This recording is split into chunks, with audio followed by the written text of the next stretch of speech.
Miami fans, I got good news for you. First, you get the commitment of a Jackson Cantwell, the number one player in America, and then you get this little video drop in your lap of Carson Beck throwing the football, something he was not doing during spring practice. We'll unpack it. We'll break down the video. We'll give you our thoughts on the video. We'll talk about what it means for Miami. We'll talk about Carson Beck overall and what he's going to be here in 2025 in Coral Gables. Before we do that, Miami fans, make sure you are subscribed. A lot of y'all have gotten subscribed. We appreciate y'all for that. If you want more content pertaining to your Canes, subscribing is the best way for that to happen. Because we see you're locked in. We say, oh, the Canes are dialed. We want to give them what they want. We want to have a conversation with them. Supply and demand. You go ahead and create the demand. We'll create the supply. Appreciate y'all being locked in. Okay, so let's take a quick look at this here. Carson Beck out there in shorts and a T-shirt, letting it rip a little bit. Is it a bomb? 40 yards? No, but that looks like 15 to me. Also, I'll break this down. Doesn't look like he's babying that thing. That's not a rainbow. It's not some loft on that. It looks like a strike, if you will, a bit of a line drive.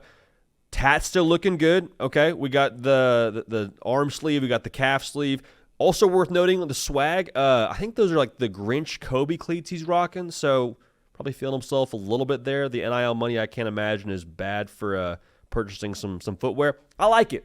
I like it a lot. It's a good sign here in the month of May. You don't have to wait till fall camp to go over and check in with Gary Furman and the folks over on Cane Sport and say, is Carson Beck throwing? Can we get some video of the guy throwing the football? You saw it just now. Kind of the same thing with DJ Lagway over at Florida.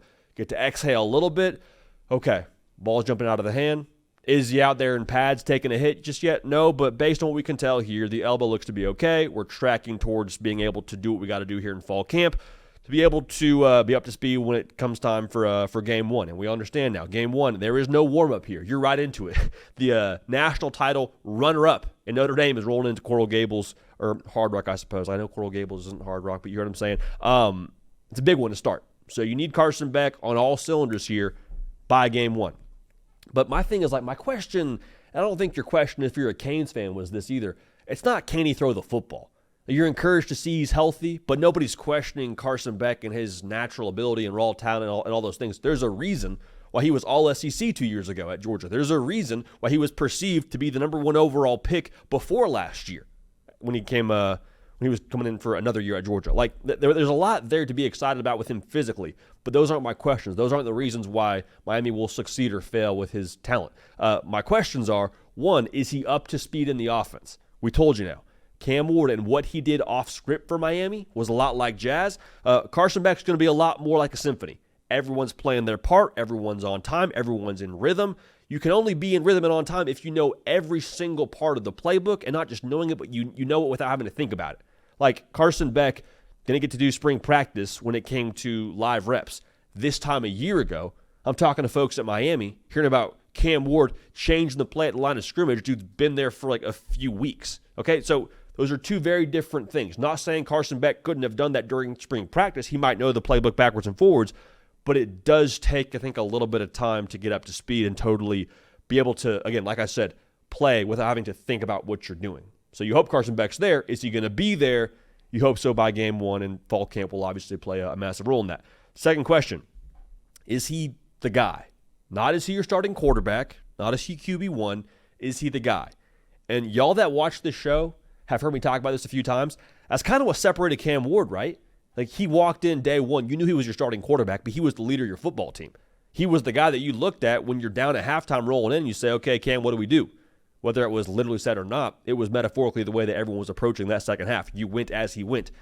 Carson Beck not being able to do spring practice, it's hard to create that amount of buy-in that you need as the guy at a place like Miami without being able to actually run through the reality that is spring practice in college football, to not be able to go through those legitimate 11-11s with your guys. It's not a knock on Carson Beck. It's just the nature of the beast here.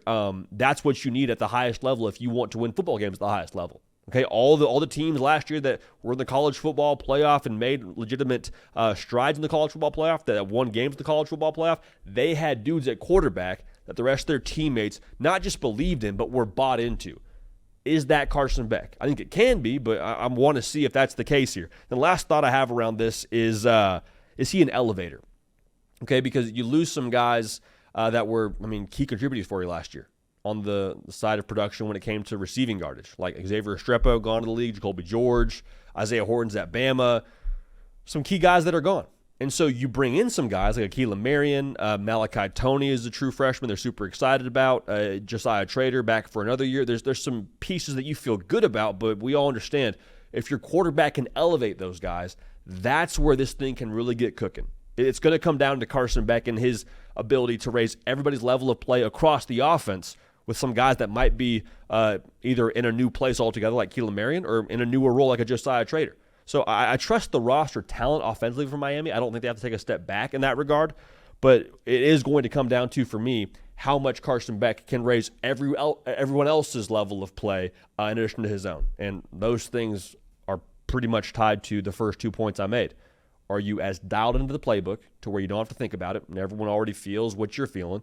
And then second, are you the guy that we're all believing in, regardless of how much we're up, how much we're down, are we going as you go?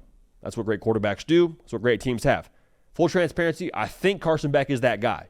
Now, what does it equate to for Miami from a wins-losses perspective remains to be seen. Some of that will be situational, and if Miami can be able to meet some of those moments. But the bottom line, guys throwing again, that's so far so good at this point in the college football calendar year. Very, very excited to get all the fall camp intel. Again, the Miami on 3 site with Gary Furman and the guys over at Cane Sport. Get a membership. But we will continue to talk about this, talk about your Canes, and we appreciate y'all making this show what it is and by being locked in. Best way to lock in, again, making sure you are subscribed. For Caden Smith on the 1s and 2s, myself, JD PicKell, we appreciate y'all. We love y'all. We will keep this party rolling. We will see y'all next time.